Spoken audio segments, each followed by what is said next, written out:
internacional, mas agora falando especificamente sobre a guerra entre Ucrânia e Rússia, que completa 3 anos, gente. 3 anos da invasão da Rússia na Ucrânia e, ao que parece, isso ainda está longe de um desfecho, mesmo com os últimos acontecimentos, com os Estados Unidos atuando mais de perto agora, sob o comando de Donald Trump, inclusive mais perto da Rússia do que da Ucrânia. Para conversar com a gente sobre esse assunto e para explicar a situação atual desse conflito, o professor associado do Instituto de Relações Internacionais da USP está com a gente na linha. Professor Kai Lehmann, obrigado mais uma vez por atender os ouvintes da Band News FM. Como vai?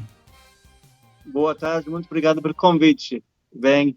Ô, professor, qual que é a atual situação da guerra e das negociações, sobretudo agora, depois que Donald Trump assumiu o governo nos Estados Unidos, né?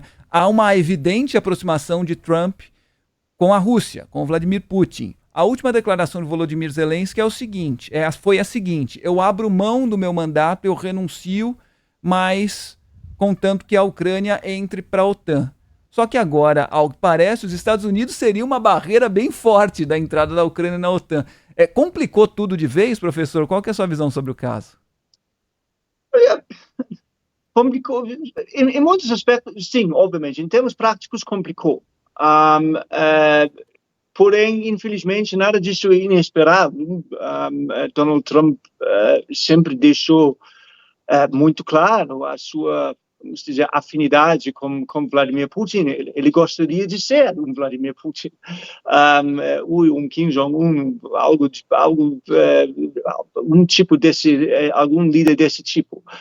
Então, sim, complicou em termos práticos e não tem, assim, não tem saída fácil nesse sentido, a não ser que a Europa realmente, finalmente, com muito atraso, mas finalmente assume uma postura mais autônoma, mais independente dos Estados Unidos, mas evidentemente em termos de apoio prático para a guerra, isso complica.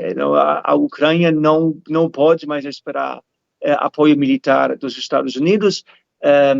A Europa, na sua totalidade, dá mais apoio militar do que os Estados Unidos, mas, evidentemente, o que vinha dos Estados Unidos tem que ser compensado de alguma forma, ou a gente teria que achar algum acordo de, pelo menos, cessar-fogo, de paz, que, como o senhor colocou corretamente, ainda não está próximo, porque o acordo, entre aspas, negociado entre a Rússia e os Estados Unidos, e sem a participação da vítima dessa guerra, do país invadido, seria completamente inaceitável para a Ucrânia. Professor, vou continuar nesse tema do acordo. Enquanto a gente noticiava na semana passada esse encontro do presidente americano com o presidente russo, muito se falava também sobre como esse pacto, esse documento que estava sendo proposto podia ser injusto para a Ucrânia, porque não teria ali uma garantia de segurança, tanto para a Europa. O que poderia fazer a Ucrânia topar um acordo, já que a gente está falando de um país que tem ali pelo menos 20% do território agora dominado pela Rússia, se a gente contar com a Crimeia? Assim, para a Ucrânia, sabe que é a coisa triste? Que essa guerra poderia ter acabado, a meu ver, em 2023, se a Ucrânia tivesse recebido o apoio militar necessário para vencer, porque a Ucrânia tem soldados muito melhores, tem soldados muito mais motivados e tem generais muito melhores do que a Rússia. Já que isso não aconteceu e a guerra continuou, está numa fase, vamos dizer, de empate. A Ucrânia não tem condições no momento de recuperar aquilo que perdeu, mas a Rússia não tem capacidade de avançar significativamente em termos territoriais. A probabilidade, me parece, será uma divisão da Ucrânia entre as partes livres da ocupação russa e partes ilegalmente ocupadas pela Rússia. Então, o que um acordo poderia envolver. Um acordo poderia envolver tropas de manutenção de paz na linha de contato, ou seja, na linha de frente. Um acordo certamente poderia envolver algumas negociações sobre troca de território, já que a Ucrânia está ocupando ainda território russo e poderia, vamos dizer, se livrar desse território em troca de algum território ucraniano atualmente ocupado, e a Ucrânia precisa de alguma forma de uma garantia de segurança, porque, principalmente, e a senhora colocou, a Rússia ainda está ocupando a Crimeia, e a Crimeia daria à Rússia basicamente a chance de reconhecer essa guerra a qualquer momento. Por causa da posição geográfica dessa península. Então, eu acho que isso me parecem os pontos críticos.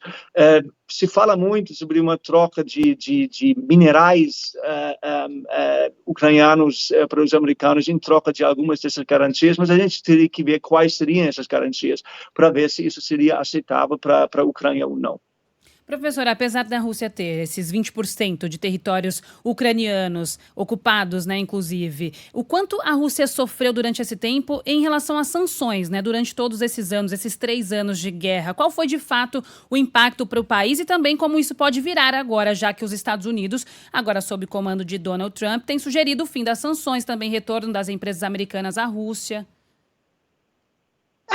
Assim, a economia russa está sofrendo, não está na beira do colapso, imagino eu, creio eu. É difícil a gente receber dados absolutamente confiáveis, mas nós sabemos que a moeda russa está muito mais fraca do que estava 3 anos atrás, e nós sabemos que a inflação russa é muito mais alta do que estava 3 anos atrás. Então, esses são dois fatos indiscutíveis que mexem potencialmente com o cálculo do Vladimir Putin, porque são as duas coisas que a população vai sentir: inflação e perda de valor da moeda. Mas, como ele está governando um Estado totalitário, ele tem toda a capacidade de lidar com qualquer possível protesto, e não me parece que haja alguma ameaça ao regime de Vladimir Putin nesse momento. Então, ele está negociando agora de uma posição relativamente forte, porque ele agora tem o apoio do presidente americano, que ele não tinha antigamente. Ao contrário disso, Zelensky tinha o apoio do governo americano, por mais que tivesse sido um apoio meio de meia boca, não com tudo que ele gostaria de ter, e agora não tem. Então, isso muda, evidentemente, as dinâmicas em qualquer negociação. Muito bem, professor Kai Lehmann, explicando para a gente qual é a situação atual da guerra e também da negociação envolvendo Rússia e Ucrânia, conflito que completa 3 anos. Professor associado do Instituto de Relações Internacionais da USP, Kai Lehmann. Obrigado, professor, mais uma vez pela atenção com os nossos ouvintes. Até uma próxima. Muito obrigado, até a próxima. 3h36.